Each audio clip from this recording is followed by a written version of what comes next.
Hello friends, स्वागत है अपने शर्मा बेन चैनल में। आज आप नीडोना गुलाब जामुन बनाईशू। मैं 1 कप पावडर लीधो है 100 ग्राम, 125 ग्राम खांड, अर्धो कप दूध, 2 चमची सोजी अने 5 चमची जेटलो कलर, 1 चमची घी, 1 चमची इलायची अने 5 चमची जेटलो बेकिंग पावडर लीधो है। बेकिंग पावडर अने 100 ग्राम बटेटा એટલે 1 બટેટો લીધો છે મેં અને 1 કપ જેટલું પાણી। સોજીમાં ઘી નાખીને મોળી દેવાનું પહેલાં આ રીતના મોળી દેવાનું। સોજી નાખવાથી એકદમ કકરા થાય છે ગુલાબજામુન ફાઇન अंदरथी एम चिक्कास पड़ता न लगे जे आ रीते शीखूँ। हवे हूँ नीडो नाखीश। नीडो अने सोजी पहला मिक्स करी देवाना।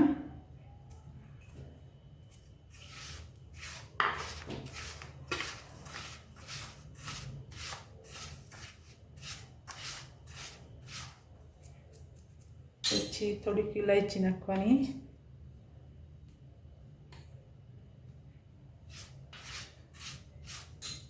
पछी बेकिंग पाउडर। हवे पाउडर साथ मिक्स कर दे। जरूर पड़े तो ज दूध नाखजो अने ना पड़े तो वांधो नहीं, एम ज थशे। ज्यारे बनाववाना थाय त्यारे हाथमां लईने दूध लेवानुं। जो आ रीतना थई जशे ने पाउडरना बटेटाना लीधे। पछी थोड़ी जरूर पड़े एम चमचीथी दूध नाखवानुं। 2 થી 3 चमची जेटલું जशे बधाने लीधे।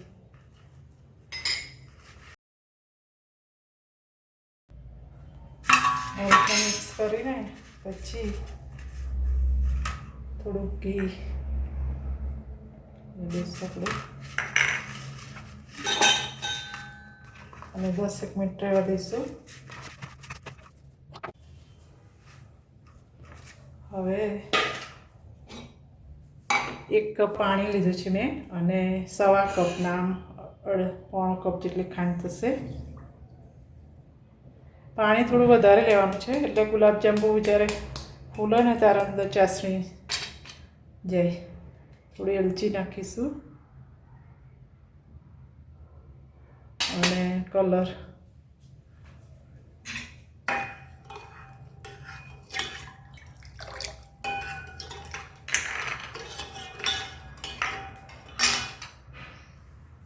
ગેસ ચાલુ કરીશું।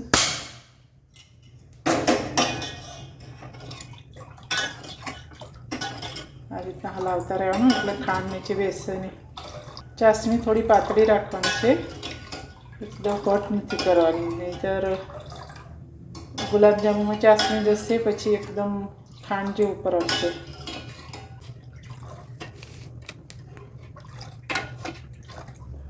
બ્રાઉન ખાંડમાં 2 થી 3 ચમચી તમે દૂધ નાખશો ને તો અંદરથી બધો કચરો બહાર નીકળી જશે।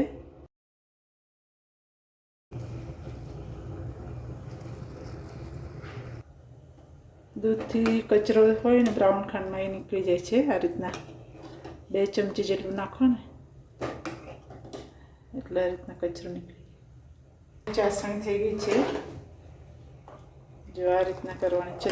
एक तार नहीं केवी नहीं करवानी, सिंपल खांड वगैरह एवी ज उतारी लईशुं। गैस बंद कर दईशुं। 10 मिनिट थई गई छे। हवे आपणे लोवा काढीशुं ना। फ्रेंड्स, तमे बनावती वखते थोड़ू थोड़ू दूध एड करजो, थोड़ू ज, वधारे नहीं।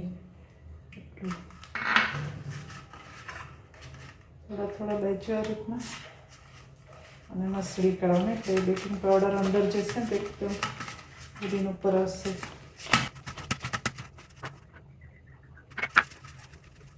વધારે હોય ને તો એક સાઈડે કરીને થોડું થોડું આ રીતના કરતા જજો।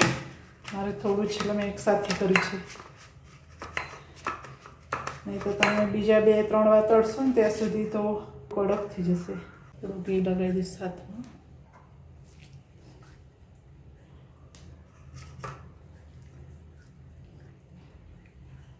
આ બનાવો ત્યારે આમ કાપા ના પડવા જોઈએ, નહીંતર ફાટી જશે.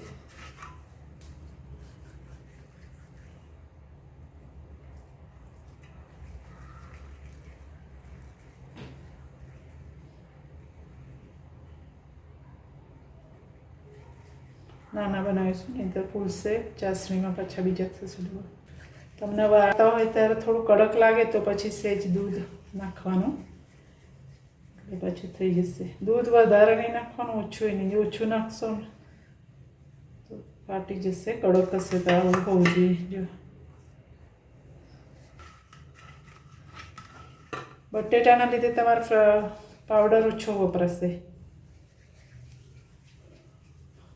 અને જો ઉપવાસમાં ખાવા હોય તો સોજી તમે સ્કીપ કરી શકો છો. તો તૈયાર છે. જો 100 ગ્રામ પાવડરમાં 20 જેટલા બન્યા છે.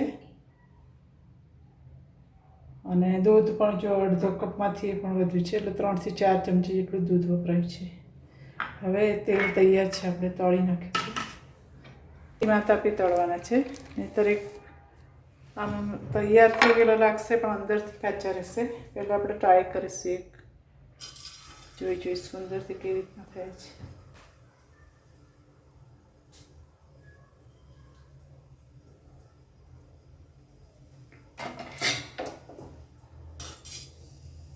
ઘણા ઘીમાં પણ તળતા હોય છે, પણ ઘીમાં તળેલા બહુ રહેતા નથી.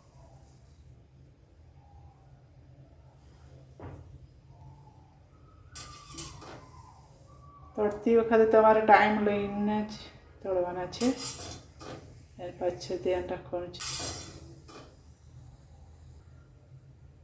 જો આ રીતના હવે જોઈ લઈએ, ઠંડુ થાય એટલે.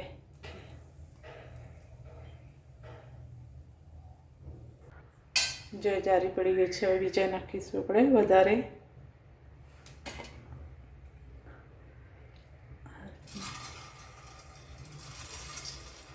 જો આ રીતના છે, એકદમ પોચા.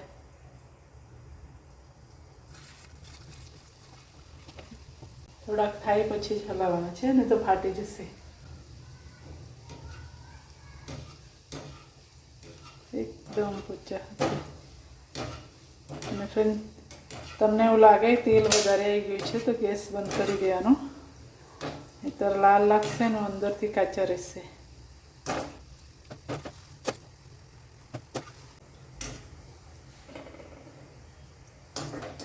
તેલ ઠંડુ થઈ ગયું છે, થોડું ગરમ કરીશું. આવા થાય એટલે કાઢી લેવાના છે. એકદમ હલકા લાગશે, થઈ ગયા છે. ત્યારે ટાઈમ લાગશે થોડું તમને બનાવતા.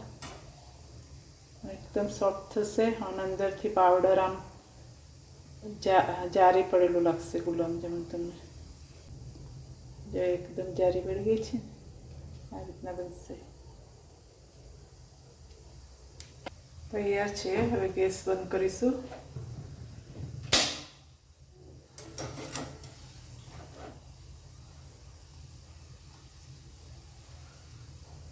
તેલ ગરમ છે એટલે થોડી વાર હલાવીશું તો આવી જશે.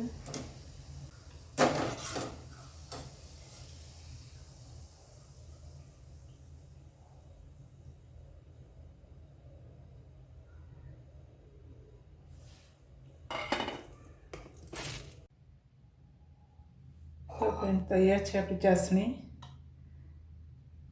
ચાસણી થોડી ઠંડી થાય ને એટલે જ નાખવાની, નહીંતર ગુલાબજામુન ફૂંકાઈ જશે. આ રીતના. હવે ઉપર બદામ નાખીશું.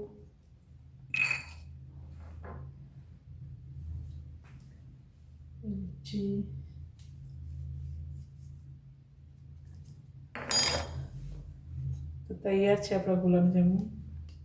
તમે જોઈ શકો છો, એકદમ સોફ્ટ. અને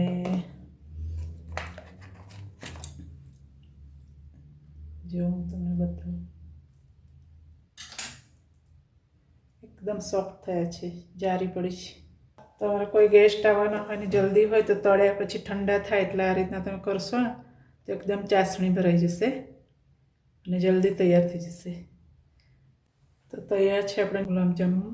તો તો તમે ચોક્કસથી બનાવજો. જો એકદમ સોફ્ટ બન્યા છે અને એકદમ સહેલા છે બનાવવાના. 100 ગ્રામ મિલ્ક પાવડર છે, 125 ગ્રામ ખાંડ, 1 કપ પાણી અને એલચી 1 ચમચી, 1 બટેટો અને 2 ચમચી સોજી અને 3 ચમચી ઘી અને કલર લેવાનો છે ને બેકિંગ પાવડર. બસ આટલું છે. તમે ચોક્કસથી બનાવજો. અને મારી રેસીપી ગમી હોય તો મારી ચેનલને સબસ્ક્રાઈબ કરજો, લાઈક કરજો અને શેર કરજો. હું તમને નવા વિડીયો શેર કરી શકું. Thank you so much for watching.